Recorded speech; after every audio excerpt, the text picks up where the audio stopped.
Hello everyone, hope you are doing very well. ये हमारा part 11 of chapter 5 जिसमें हम डिस्कस करने वाले हैं audit of loans and advances और other current assets.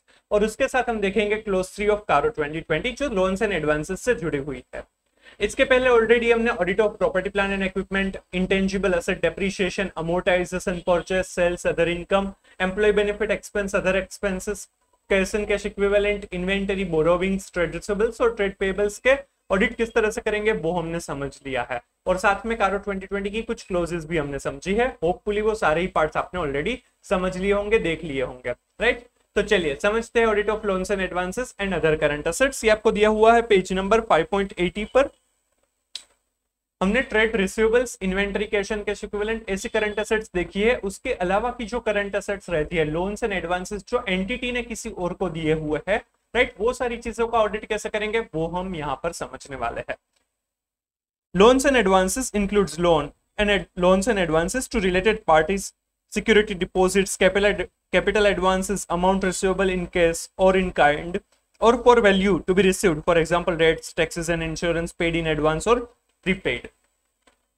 Loans and advances अगर किसी पार्टीज को, रिलेटेड पार्टीज वगैरह को दिए हुए हैं, कोई सिक्योरिटी डिपॉजिट दी है या फिर कोई वेंडर से उनको एडवांस पे किया हुआ है या फिर कोई भी अमाउंट है वो रिकवरेबल है, रिसीवेबल है इन कैश और इन काइंड, राइट। तो वो सारी चीजें लोन्स एंड एडवांसेस और अदर करंट असेट्स में कवर अप होती है। कई बार प्रीपेड एक्सपेंसेस वगैरह भी होता है कि एक्सपेंसेस पे कर दिया है, एडवांस में पे कर दिया बट अभी भी सर्विस लेना बाकी है, तो वो भी यहाँ पर कवर अप होगा। कुछ जीएसटी जैसे है तो उनमें इनपुट टैक्स क्रेडिट मिलती है, राइट। परचेज कुछ भी किया है तो उसके ऊपर जो टैक्स पे किया है वो रिसीवेबल होता है, तो वो भी यहाँ पर दिखाया जाता है अगर वो रिसीवेबल, नेट रिसीवेबल अगर होता है तो मतलब कि कोई गवर्नमेंट अथॉरिटी के पास भी कोई अमाउंट है तो वो भी लोन्स एंड एडवांसेस में दिखाया जाएगा। Other current assets primarily include balances with statutory और government authorities etcetera. Government authorities या स्टैट्यूटरी अथॉरिटीज के पास अगर कोई भी बैलेंसेस है, कई बार टीडीएस जो डिडक्ट हुआ एनडीटी का वो भी यहाँ पर दिखाया जाता है। जो टीडीएस रिसीवेबल है प्लस जीएसटी रिसीवेबल है तो वो भी यहाँ पर दिखाया जाएगा। इसका ऑडिट प्रोसीजर हम कैसे करेंगे वो यहाँ पर समझते हैं। हमने जो borrowings, trade receivables, trade payables में डायरेक्ट कंफर्मेशन प्रोसीजर जो समझी है इन डिटेल, राइट, वो यहाँ पर हम अप्लाई करेंगे ताकि एग्जिस्टेंस के बारे में पता चल सके। इवन ट्रेड रिसीवेबल्स के जो मोस्ट ऑफ द कॉन्सेप्ट्स है वो यहाँ पर यूज हो सकेंगे। बेड डेब्ट से राइट ऑफ करना है, एजिंग शेड्यूल है, वो सारी चीजें हम यहाँ पर प्रोसीजर करेंगे ताकि लोन्स एंड एडवांसेस में पता चले। कुछ स्टैट्यूटरी रिक्वायरमेंट्स है, उसके लिए भी कुछ प्रोसीजर्स है। स्टैट्यूटरी जो बैलेंसेस है वो गवर्नमेंट के पास है तो उसके लिए कैसे चेक करेंगे वो यहाँ पर स्पेसिफिकली देखेंगे। बाकी ये काफी ट्रेड रिसीवेबल से जुड़ा हुआ पॉइंट है। इसमें assertions दी है to establish the existence of loans and advances and other current asset as at the period end. Existence check करने के लिए हम क्या ऑडिट प्रोसीजर करेंगे। For establishing existence of loans and advances, direct confirmation procedure similar to those performed for accounts receivable balances are should be performed with the only difference that while performing circularization of direct confirmation, in addition to the principal amount interest receivable, if any, as per the agreed terms between the parties, may also be included as a part of the balance to be confirmed. Loans and advances का जो existence check करना है उसके लिए confirmation is the best audit procedure. वो जैसे हमने trade receivable में जो समझा था, जो हम परफॉर्म करने वाले हैं वही यहाँ पर भी लोन्स एंड एडवांसेस के लिए भी परफॉर्म करेंगे। बट यहाँ पर जो डिफरेंस आएगा वो ये होगा कि अगर जो एंटिटी है उन्होंने जो लोन दी है उसके साथ इंटरेस्ट अमाउंट भी वो कलेक्ट करने वाले हैं तो इंटरेस्ट अमाउंट को भी कंफर्म करना जरूरी है। तो principal amount as well as interest amount है वो कंफर्म की जाएगी, तो वो ये दो चीज यहाँ पर आएगी। अदरवाइज ट्रेड रिसीवेबल में सिर्फ अकाउंट बैलेंस जो पेएबल मतलब रिसीवेबल है वही चीज दिखाई जाती है, इंटरेस्ट अमाउंट वहां पर जनरली नहीं होती है। एग्जिस्टेंस के लिए सिर्फ ये एक ही प्रोसीजर आपको बताई है। अब कंप्लीटनेस है, loans and advances and other current assets balances that were supposed to be recorded have been recognised in the financial statement. Completeness, जो भी लोन्स एंड एडवांसेस दिखाने जरूरी है, रिकॉग्नाइज करने जरूरी है, वो सारे दिखाए हुए हैं। Obtain a list of all advances and other current assets and compare them with balances in the ledger. पूरा ही जो एडवांसेस है, अदर करंट असेट्स है, उनका लिस्ट लेंगे और वो बैलेंसेस जो है वो लेजर अकाउंट के साथ हम मैच करेंगे। Verify loan agreements and acknowledgement of parties in respect of outstanding loans. अगर लोन एग्रीमेंट हुआ है तो वो हम आउटस्टैंडिंग बैलेंसेस के साथ चेक करेंगे। अ लोन और advance if material is granted only if authorized by the memorandum and articles of association in the case of company. Loans and advances अगर मटेरियल अमाउंट है, सिग्निफिकेंट अमाउंट है, तो वो MOA या फिर एओए के हिसाब से ऑथोराइज्ड पर्सन और वो कंपनी के लिए भी ऑथोराइज्ड हो तभी वो होना चाहिए. In addition, the auditor should confirm that the loans and advances were within the competence of person who had advanced the same. Directors in the case of a company, partners in the case of a firm, and trustees in the case of a trust. अगर sorry जो भी loans and advances दिए हैं, right, वो authorised person ने ही दिए हुए होने चाहिए, उन्हीं की अप्रूवल होनी चाहिए, फिर ही वो लोन्स एंड एडवांसेस दिए हुए होने चाहिए, वो हमें देखना होगा, right. Directors in case of company, partners in the case of partnership firm, etcetera. Inspect the minutes of meeting of board of directors to confirm if all material loans and advances were approved by the board of directors.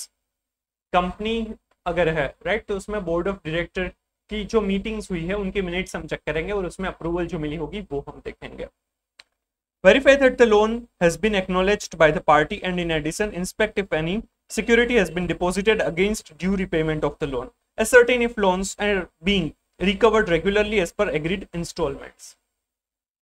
जो भी party को loan दिया है, right, उनके साथ जो भी term condition, जो भी कॉन्ट्रैक्ट हुआ है वो कंसिडर करना होगा, एक्नॉलेजमेंट उनका होना चाहिए और उस हिसाब से वो terms conditions as well as जो रीपेमेंट है वो उसी तरह से हो रहा है या नहीं वो हमें देखना होगा. If there are any related party loans and advances, review whether they were properly authorized and the value of such transaction were reasonable and at arm's length. Related party transaction अगर है, रिलेटेड पार्टी को loans and advances दी है तो वो arms length पर है या नहीं वो हमें देखना होगा, उसमें कुछ गड़बड़ ना हो वो हमें देखना होगा और साथ में हमें ऑथराइजेशन भी चेक करना होगा. Related party transaction sales, purchase, फिर बोरोविंग्स में हमने देखे थे, ट्रेड रिसीवेबल, ट्रेड पेएबल्स में हो सकता है और यहाँ पर लोन्स एंड एडवांसेस में भी हो सकता है. तो ये कॉमन पॉइंट है जो आप ऐसी जगह पर रिलेटेड पार्टी हो सकती है, तो उसमें आपको ये ध्यान रखना होगा. दो पॉइंट तो कॉमन है कि ऑथोराइजेशन अप्रूवल जो है वो प्रॉपर होनी चाहिए और आर्म्स लेंथ प्राइस पर है या नहीं वो हमें देखना होगा. तो ये दो पॉइंट आप रिलेटेड पार्टी रिलेटेड आपको जहां पर भी लगे वहां पर आप मेंशन कर सकते हैं, राइट. सेल्स, परचेज में आया, trade receivable, trade payable, borrowings और ये loans and advances, right. In relation to balances with statutory authorities like GST input credit, prepare a reasonability with respect to purchases or expenses by applying the applicable rate of the purchase or expense, and in case of any variance with the asset recorded by the entity, reasons for variance should be requested from the entity. हमें statutory authorities के पास अगर कोई balances है तो उसमें reasonability test करना चाहिए. जैसे कि अगर जीएसटी के इनपुट टैक्स क्रेडिट है तो उसके लिए ऐसा देख सकते हैं कि कितना परचेज या एक्सपेंस हुआ है और उसमें हम जीएसटी का रेट अप्लाई करेंगे और कितना जीएसटी की इनपुट टैक्स क्रेडिट होनी चाहिए. वो एक्चुअल में उतनी ही बैलेंस है या नहीं, इवन जो रिटर्न्स में फाइल किया है वो हम देख सकते हैं. साथ में इलेक्ट्रॉनिक क्रेडिट लेजर वगैरह जो मिलता है उसमें हम देख सकते हैं, राइट. ऐसी सारी जगह से हम मैच करेंगे तो पता चल जाएगा कि वो प्रॉपर है या नहीं. Further, the auditor should obtain statutory returns filed with the authorities like GST returns and verify whether the amount recorded as per books of account tallies with the claim made with the authorities. Right? जो हमने अभी discuss किया वही है.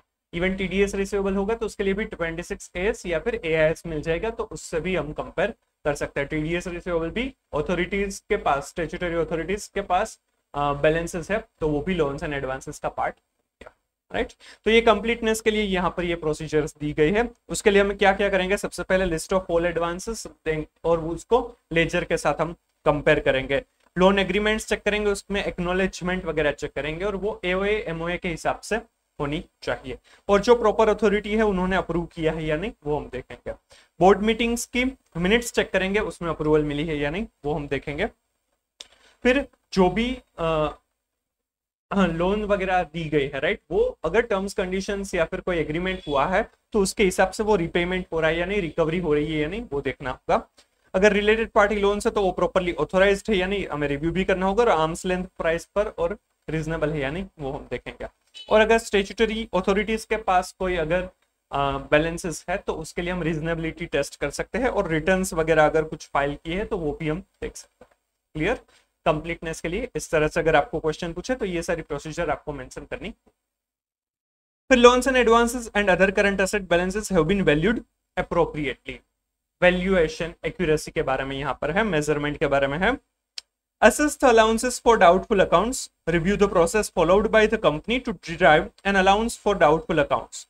This will include a consistency comparison with the method used in last year and a determination of whether the method is appropriate for the underlying business environment. Doubtful accounts के लिए जो provision किया हुआ है वो प्रॉपर है या नहीं. ट्रेड रिसीवेबल में भी जैसे बेड डेट के लिए डाउटफुल डेट्स के लिए प्रोविजन किया जाता है वैसे ही लोन्स एंड एडवांसेस में भी किया जाता है. तो वो प्रॉपर है या नहीं और वो कंसिस्टेंट है या नहीं, मेथड जो उन्होंने प्रीवियस ईयर में अडॉप्ट की थी उससे वो कंसिस्टेंट है या नहीं वो हमें देखना होगा. राइट, कंसिस्टेंसी मैटर करती है तो वो हम देखेंगे कि वो जो प्रीवियस ईयर में जो मेथड जिस परसेंटेज से जिस लोन्स एंड एडवांसेस को कितने साल में या वो जो भी उन्होंने कंसिडर किया है तो वही मेथड इस बार भी फॉलो होती है या नहीं वो हम देखेंगे. Obtain the aging report of loans and advances. Also obtain the list of loans and advances under litigation and compare with previous year. हमें loans and advances का एजिंग रिपोर्ट लेना है. जैसे हमने ट्रेड रिसीवेबल में एजिंग रिपोर्ट लेंगे वैसे ही यहाँ पर भी लेंगे.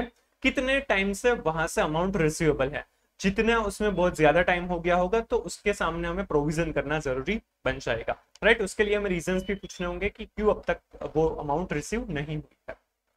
प्लस हम लिटिगेशन या क्लेम भी देखेंगे कि अगर कोई भी पार्टी के सामने लिटिगेशन क्लेम अगर कुछ भी चल रहा है तो वो क्या क्या है और वो प्रीवियस ईयर के साथ हम कंपेयर करेंगे और उसमें प्रोविजनिंग करने की जरूरत है या नहीं, कंटिंजेंट लायबिलिटी दिखाने की जरूरत है या नहीं, वो सारी चीजें हम देखेंगे. Scrutinize the analysis and identify those loans and advances that appear doubtful. Discuss with management about the reasons as to why these loans and advances are not included in the provisions for doubtful balances. अगर हमें कोई ऐसा लग रहा है कि ये loans and advances के सामने प्रोविजन करना जरूरी है बट एंटिटी ने नहीं, मैनेजमेंट ने नहीं किया हुआ है तो वो क्यों नहीं किया है वो हम समझेंगे और उनको बताएंगे कि भाई आपको ये करना चाहिए. उसके रीजंस भी हम समझेंगे और उसके बेसिस पर हम डिसाइड करेंगे whether it is necessary to provide for the same or not. Right? Assess bad loans or advances write-offs. Prepare schedule of movements on bad loans or advances, provision accounts and loans or advances written off. जो भी loans and advances है वो right of किए हैं तो वो properly है या नहीं वो हमें देखना होगा, उनका शेड्यूल वगैरह देखना होगा. बेड लोन्स या एडवांसेस है तो वो राइट ऑफ है वो प्रॉपर अथॉरिटी के बाद ही होना चाहिए और वो प्रॉपर है या नहीं वो हम देखेंगे. Check that write-offs or other reductions in the recoverable balances have been approved by the authorized and appropriate senior authority. Right? जो अभी हमने डिस्कस किया. Check that restatement of foreign currency loans and advances and other current assets has been done properly in accordance with AS11. AS11 के हिसाब से जो foreign currency में अगर कोई भी लोन्स एंड एडवांसेस है तो वो प्रॉपरली रीस्टेट की है या नहीं वो हमें देखना होगा इंडियन करेंसी में. राइट, ये AS11 का पॉइंट भी काफी कॉमन है, वैल्यूएशन में बहुत सारी जगह पर आया है. सेल्स है, परचेस है, borrowings, trade receivable, trade payables, even cash and cash equivalent. Right, तो यहाँ पर भी वो चीज कॉमन है. तो वैल्यूएशन का अगर आपको इसमें से कोई भी आइटम के लिए क्वेश्चन पूछते हैं तो AS11 का पॉइंट आप कॉमनली लिख सकते हैं. तो ये वैल्यूएशन के बारे में था. सबसे पहले डाउटफुल अकाउंट्स के लिए अलाउंस प्रोविजन वगैरह किया है या नहीं वो सारी चीजें देखेंगे और मेथड जो है वो कंसिस्टेंट है या नहीं वो हम देखेंगे. उसके बाद एजिंग रिपोर्ट चेक करेंगे और उसके बेसिस पर भी हम डिसाइड कर सकते हैं प्रोविजनिंग के बारे में. प्लस हम लिटिगेशन और क्लेम जो है राइट वो भी हम देखेंगे और प्रीवियस ईयर से कंपेयर करेंगे. फिर हम एनालाइज करेंगे लोन्स एंड एडवांसेस को और जरूरत लगेगी कि यहाँ पर प्रोविजन नहीं हुआ है तो वो हम मैनेजमेंट से डिस्कस करेंगे. बेड लोन्स एडवांसेस है राइट ऑफ किए हैं तो वो प्रॉपर है या नहीं वो हम देखेंगे और वो प्रॉपरली ऑथोराइज्ड है या नहीं वो भी हम देखेंगे. और AS11 के हिसाब से रीस्टेटमेंट प्रॉपरली हुआ है या नहीं वो हम देखेंगे. राइट, अब डिस्क्लोजर्स के बारे में है. डिस्क्लोजर्स में long term loans and advances और short term loans and advances अलग अलग दिखाए जाएंगे. जो loans and advances within 12 months receivable है वो short term loans and advances बन जाएंगे और जो आफ्टर 12 मंथ्स रिसीवेबल है वो loans and advances long term loans and advances में दिखाए जाएंगे. राइट, दोनों में ही डिस्क्लोजर ऑलमोस्ट सिमिलर है तो वो फटाफट देखते हैं. Long term loans and advances shall be classified as capital advances, loans and advances to related parties giving details thereof. Other loans and advances specify the nature. Loans and advances है वो एक item होगी वो balance sheet में दिखाई जाएगी but उसके notes to accounts में इस तरह से क्लासिफिकेशन होगा. Capital advances, loans and advances to related parties, उसमें डिटेल्स भी देनी होगी, रिलेटेड पार्टी कौन है, क्या उनका रिलेशन है, वो सारी चीजें दिखाई जाएगी. और अगर कोई अदर नेचर का कोई भी लोन्स एंड एडवांसेस है तो वो भी स्पेसिफाई किया जाएगा. Taboo shall also be separately subclassified as secured considered good, unsecured considered good and doubtful. जो भी ये सारे जो हमने लोन्स एंड एडवांसेस मैनेजमेंट ने दिखाए है फाइनेंशियल स्टेटमेंट में, उसको secured considered good, unsecured considered good और डाउटफुल में क्लासिफाई किया जाएगा. Allowances for bad and doubtful loans and advances shall be disclosed under the relevant heads separately. फिर उसमें जिसमें भी डाउटफुल डेट्स के लिए प्रोविजन किया हुआ है वो भी सेपरेटली दिखाया जाएगा. Loans and advances due by directors or other officers of the company or any of them either severally or jointly with any other person, or amount due by firms or private companies respectively in which any director is a partner or a director or a member should be separately stated. अगर loans and advances है वो director को दी है या फिर director या officer को दी है या फिर जो डायरेक्टर है राइट उसके वो कोई और पार्टनरशिप फॉर्म में पार्टनर है या फिर और कोई प्राइवेट कंपनी में डायरेक्टर है या मेंबर है, तो उस कंपनी को या उस पार्टनरशिप फॉर्म को दी है लोन्स एंड एडवांसेस, तो वो सेपरेटली दिखाना जरूरी बन जाएगा. तो ये long term loans and advances के लिए ये सारे डिस्क्लोजर्स आएंगे. लोन्स एंड एडवांसेस को क्लासिफिकेशन होगा capital advances, loans and advances to related parties and others. फिर उनका क्लासिफिकेशन किया जाएगा secured considered good, unsecured considered good and doubtful में. और इन सभी में अगर डाउटफुल डेट्स के लिए प्रोविजन किया है तो वो सेपरेटली दिखाया जाएगा. और अगर कोई भी लोन्स एंड एडवांसेस है वो डायरेक्टर्स के पास से या ऑफिसर्स के पास से ड्यू है या फिर उनके कोई पार्टनरशिप फॉर्म या प्राइवेट कंपनी जिसमें वो डायरेक्टर या मेंबर है उनसे ड्यू है तो वो सेपरेटली डिस्क्लोज किया जाएगा. ऐसे ही similar disclosure short term loans and advances में भी किए जाएंगे. क्लासिफिकेशन होगा वो यहाँ पर कैपिटल एडवांस नहीं आएगा क्योंकि वो जनरली वो मोर देन 12 मंथ्स के लिए होता है, तो उसको short term loans and advances में नहीं आएगा. तो loans and advances to related parties और अदर्स में क्लासिफाई किया जाएगा. इसमें भी सब क्लासिफिकेशन होगा वो secured considered good, unsecured considered good और डाउटफुल में होगा. इसका भी अगर प्रोविजन करेंगे तो वो सेपरेटली दिखाना होगा. और loans and advances due by director officers और उनकी पार्टनरशिप फॉर्म या कंपनी का होगा तो वो सेपरेटली डिस्क्लोज किया जाएगा. तो long term loans and advances का डिस्क्लोजर और short term loans and advances का डिस्क्लोजर सिमिलर है, राइट. तो आप इस तरह से याद रख सकते हैं. एडिशनल डिस्क्लोजर एक अगर देना यहाँ पर देना जरूरी है फाइनेंशियल स्टेटमेंट में as per schedule 3, right. Following disclosure shall be made where loans and advances in the nature of loans are granted to promoters, directors, KMPs and related parties as defined under Companies Act 2013, either severally or jointly with any other person that are repayable on demand or without specifying any terms of or period of repayment. अगर company ने loans and advances दिए हैं, 4 लोग हैं यहाँ पर, promoter है, director है, केएमपी है या फिर रिलेटेड पार्टीज है, इन सभी के, राइट. तो वो रिलेटेड पार्टी कंपनी के रिलेटेड पार्टी है, तो उन सभी को अगर कोई भी लोन्स एंड एडवांसेस दिए हैं और वहां पर रीपेएबल ऑन डिमांड है या फिर कोई भी टर्म्स कंडीशंस डिसाइड नहीं हुए है तो ये डिस्क्लोजर जो है वो देना होगा. टाइप ऑफ बोरोवर जो 4 लोग बताए थे, प्रोमोटर, डायरेक्टर, केएमपीज और रिलेटेड पार्टीज, वहां पर उस तरह से क्लासिफिकेशन किया जाएगा. अमाउंट ऑफ लोन और advances in the nature of loan outstanding, कितने लोन आउटस्टैंडिंग है वो दिखाना है. Percentage to the total loans and advances in the nature of loans, nature of loans में जो भी टोटल लोन्स एंड एडवांसेस है उसका कितना परसेंटेज इन चारों को या फिर इनमें से जिसको भी दिया है वो कितना परसेंटेज है वो डिस्क्लोज करना होगा, राइट. तो यहाँ पर स्पेसिफिकली डिस्क्लोजर करना जरूरी है कि अगर प्रोमोटर्स, केएमपीज, डायरेक्टर्स या फिर रिलेटिव्स को अगर कोई भी लोन्स एंड एडवांसेस दिए हुए हैं, राइट, और उसके सामने रिपेएबल ऑन डिमांड है या ये लोन या फिर उसमें कोई भी रिपेमेंट की टर्म्स स्पेसिफाई नहीं की है, पीरियड ऑफ रिपेमेंट स्पेसिफाई नहीं किया है, तो नीचे दिया गया डिस्क्लोजर दिया जाएगा जिसमें टाइप ऑफ बोरोवर, जिसमें ये चारों प्रोमोटर, डायरेक्टर, केएमपी और रिलेटिव का मेंशन किया जाएगा, उसको कितनी अमाउंट का लोन दिया है इन नेचर ऑफ लोन और percentage of total loans and advances कितना है वो डिस्क्लोज करना होगा, राइट.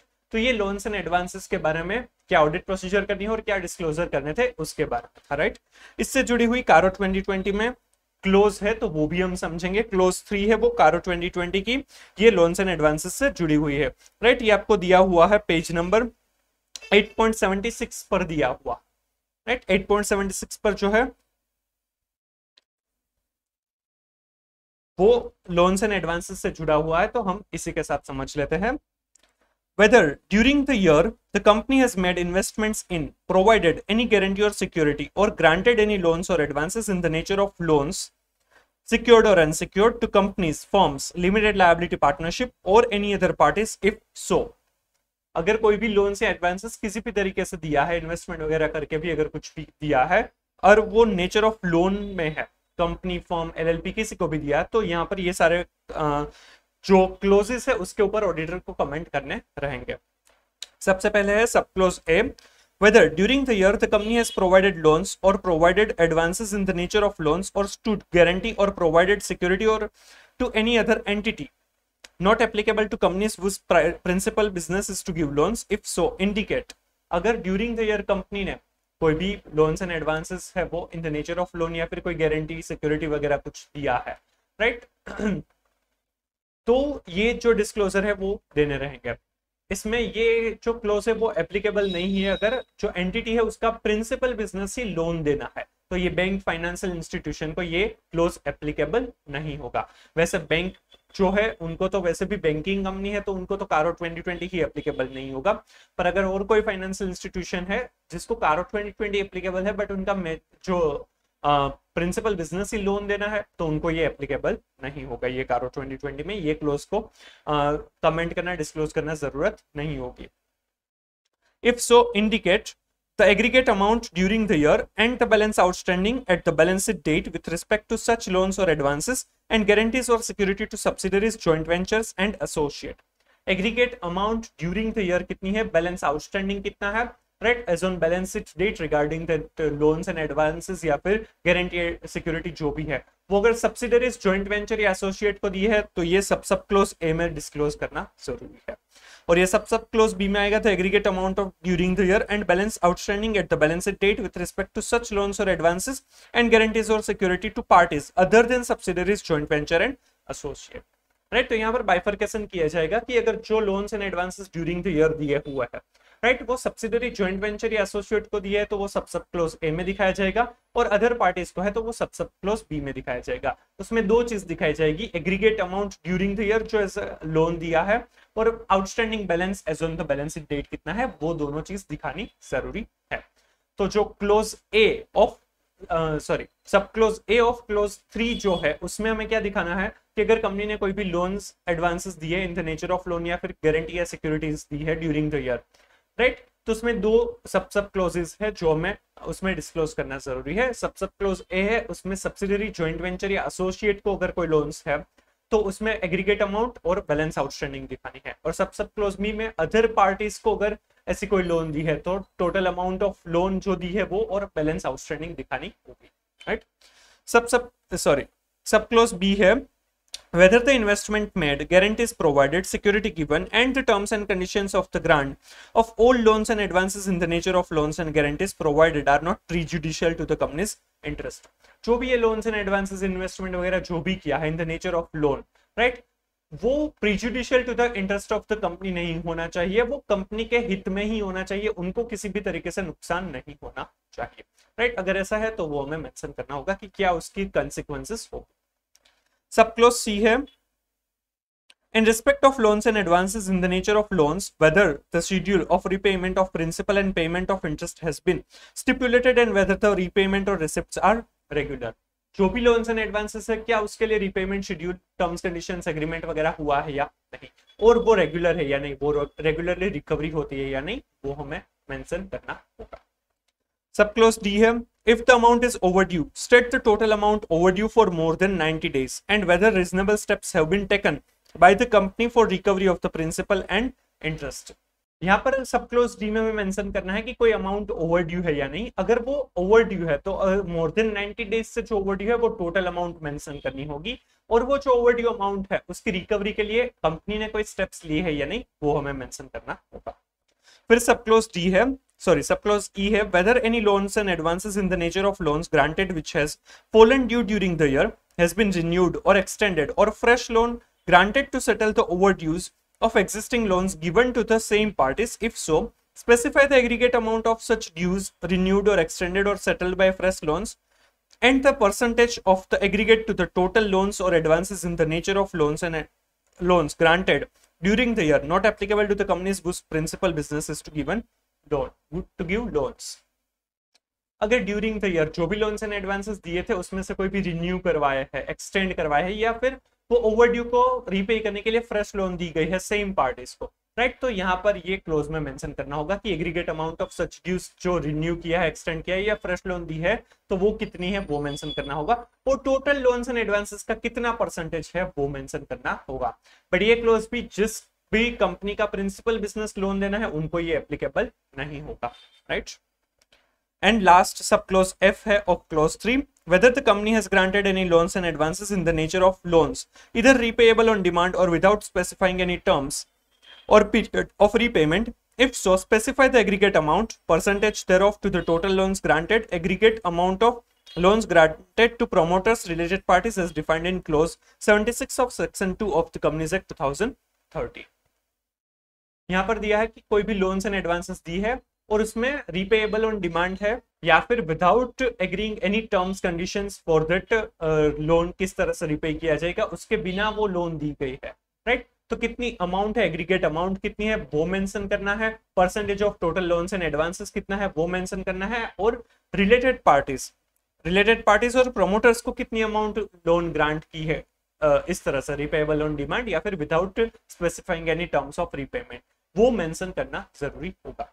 सिमिलर टाइप ऑफ जो डिस्क्लोजर है वो हमने शेड्यूल 3 फाइनेंशियल स्टेटमेंट में भी देखा।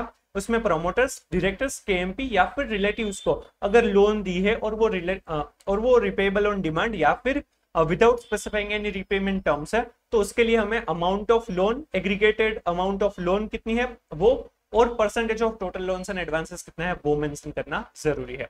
बट यहाँ पर सिर्फ प्रोमोटर और रिलेटेड पार्टीज के साथ और बाकी और किसी पार्टी के साथ भी है तो भी यहाँ पर मेंशन करना जरूरी बन जाएगा, अगर वो loans and advances repayable on demand या फिर without specifying any repayment terms है तो, राइट। तो ये 6 सब क्लोजेस है ऑफ क्लोज 3।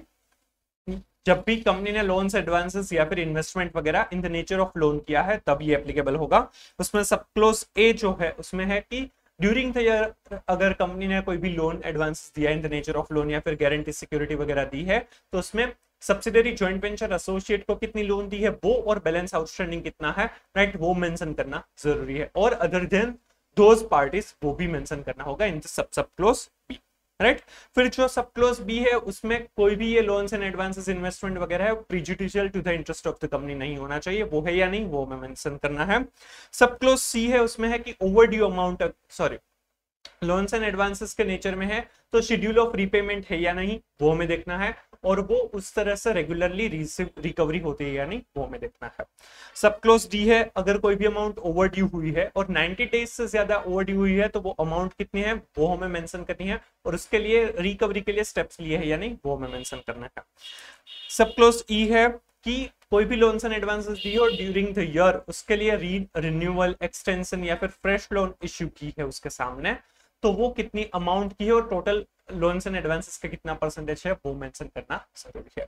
और सब क्लोज एफ है कोई भी loans and advances without specifying the repayment terms या फिर रिपेएबल ऑन डिमांड है तो टोटल अमाउंट कितनी है, percentage of total loans and advances कितना है और प्रोमोटर्स या रिलेटेड पार्टीज को कितना दिया है वो मेंशन करना जरूरी है, राइट। तो ये थी हमारे क्लोज 3 ऑफ कारो 2020। होप आपको ये समझ में आ गया होगा, राइट।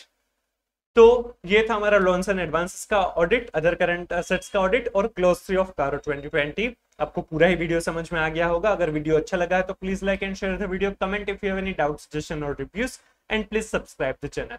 नेक्स्ट वीडियो में हम शेयर कैपिटल और रिजर्व एंड सरप्लस का ऑडिट कैसे करेंगे वो हम समझेंगे। So stay tuned, thank you so much.